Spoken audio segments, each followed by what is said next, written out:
Imagine this. It's a quiet night.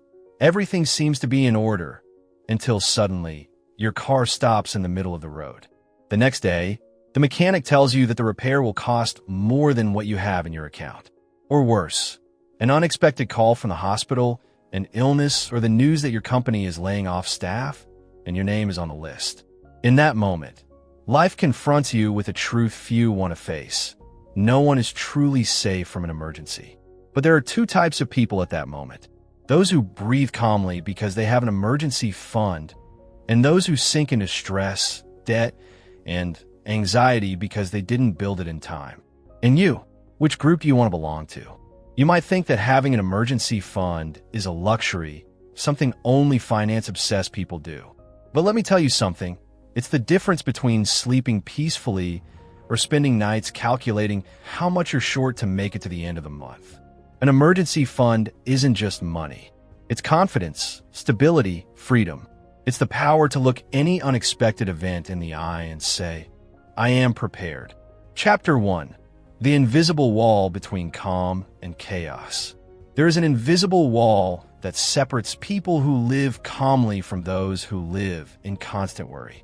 It isn't built with bricks or steel, but with something much more powerful, foresight. That wall is called an emergency fund. And the curious thing is that most people don't have it. Not because they can't, but because they believe they will never need it, until life proves otherwise. Think about this. 60% of people couldn't cover an unexpected expense equivalent to 1 month of their income. A simple breakdown, a medical bill, or a sudden layoff can collapse an entire stability that took years to build. And when that happens, loans, credit cards, interest, and a downward spiral of financial stress begin. But you can be on the other side of that wall. You don't need luck, inheritance, or miracles. You just need one decision: to take control before chaos forces you to. Chapter 2. The true meaning of an emergency fund. An emergency fund isn't just any savings. It isn't money for vacations, for upgrading your phone, or for taking advantage of an irresistible offer. It is your personal defense plan against everything you cannot foresee. It is an amount of money reserved exclusively for unforeseen events. Those situations that threaten to destabilize you: a job loss, an illness, a costly repair, an economic crisis. Its purpose is simple: to give you time and room to maneuver when life decides to test you. And although it may seem small, that margin changes everything. Because when you don't have a reserve, any problem becomes an emergency. But when you have it, the emergency becomes a mere inconvenience. Think of it this way. The money in your emergency fund isn't there to grow. It's there to protect you. It prevents you from resorting to loans, relying on credit cards, or making desperate decisions under pressure. It allows you to maintain financial stability and emotional calm. It is literally one of the fundamental pillars of personal finance. Without it, everything else, investments, savings, planning, wobbles, because no castle can stand if its foundations are weak. And here's the truth few tell you. Building an emergency fund isn't just about money. It's about mindset, discipline, a firm decision never to be vulnerable again. Chapter 3. The calculation that can save you from collapse. This is where real change begins. Because what isn't measured cannot be built. And if you don't know how much you need to be safe, you'll live with a false sense of security. Calculating your emergency fund is simple but powerful. It has only 2 steps, and they can make the difference between stability and collapse. Step 1. Calculate your average monthly expenses. But beware, don't include whims or luxuries, only the essential expenses that allow you to live. Housing, food, transportation, utilities, health. When you put that number on the table, you'll see the real cost of keeping your life running. Step 2. Multiply that amount by a safety period. Minimum 3 months, ideally 6. If you spend $3,000 per month, your fund should be between $9,000 and $18,000. That figure isn't an impossible goal, it's your safety net. Many freeze when they see a number like this. But let me tell you something. It's not about reaching it all at once, but about starting.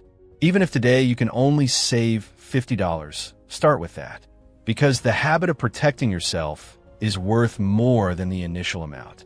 Each deposit is a brick in your financial fortress. And when a storm comes, because sooner or later it does, that fund will be what keeps you standing. Chapter 4. Where to keep your money so it doesn't disappear. It's useless to build an emergency fund if you put it in the wrong place, because this money isn't meant to be risky or to earn high interest. It's meant to protect you, and that means it must be safe, liquid, and accessible. Your priority isn't to make more with it, but to be able to use it when you really need it without losing value or time. So, where should you keep it? First, in a savings account separate from your daily finances. Don't mix it with the money you use for regular expenses. That mental and practical separation is key. When the fund is set apart, you see it as something sacred. It is untouched unless it's a real emergency. Another option is low-risk or daily liquidity investment funds, where your money retains value and you can withdraw it without complications. There are also digital boxes or sub-accounts, perfect for dividing your money by goals. One for emergencies, another for trips, another for investments. Chapter 5. The 15 Steps to Build Your Reserve. This is where you move from theory to action. You don't need to earn a fortune or have a mathematical mind to build your fund. You only need discipline, consistency, and a protective mindset. These 15 steps will guide you from zero to absolute peace of mind. 1. Analyze your budget. Look honestly at where your money goes. You can't improve what you can't see. 2. Distinguish the essential from the expendable. Not every expense adds value. Learn to say no to what steals your future. 3. Set a clear goal. Define the amount you need according to your previous calculation.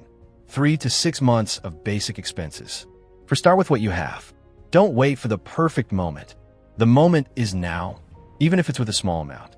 5. Automate your savings. Set up a monthly transfer as if it were another bill. Automatic discipline beats laziness. 6. Cut unnecessary expenses. Review subscriptions, eating out, impulsive purchases. Every dollar you save, invest it in your security. 7. Take advantage of extra income. Bonuses, refunds, occasional sales. Every unexpected income feeds your fund. 8. Sell what you don't use. Forgotten objects can turn into financial peace of mind. 9. Face your debts. Prioritize paying off high-interest ones before increasing your savings. Freeing yourself from interest is like earning an extra salary. 10. Create new sources of income. A small project, freelance work, a monetizable skill. Every drop counts. 11. Celebrate progress. Every $500 saved is a victory. Acknowledge it and keep going. 12. Don't compare your pace with others. What matters is moving forward, not competing. Your path is unique. 13. Be consistent. Great funds are born from silent repetition, not from a stroke of luck. 14. Adjust your plan. Life changes. Your fund should too. Review and adapt according to your circumstances. 15. Maintain a protective mindset. Your fund is not a luxury. It's your shield. Treat it as such. These 15 steps are more than a guide. They're a philosophy of life. Because when you stop living on the edge, you begin to build a life of true freedom. But it's not enough to create it. You must maintain and protect it like someone who guards a treasure. Chapter 6. How to keep it alive and protected. Creating your emergency fund is a great step, but maintaining it requires discipline and strategy. It's not just stored money.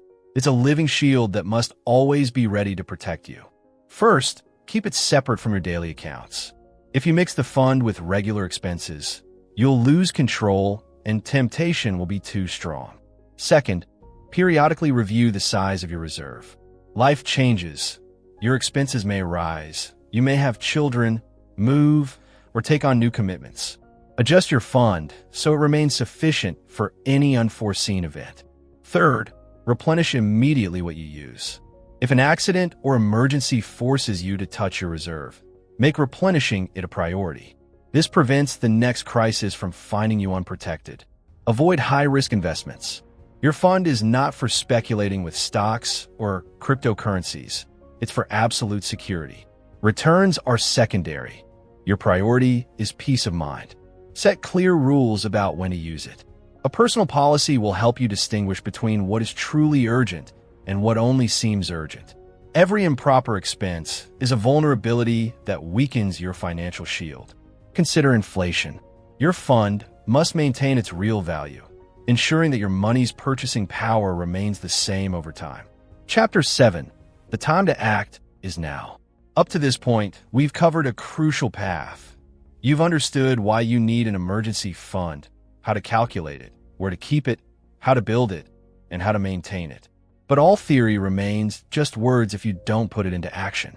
The time to act is not tomorrow or when you have more money. It's today.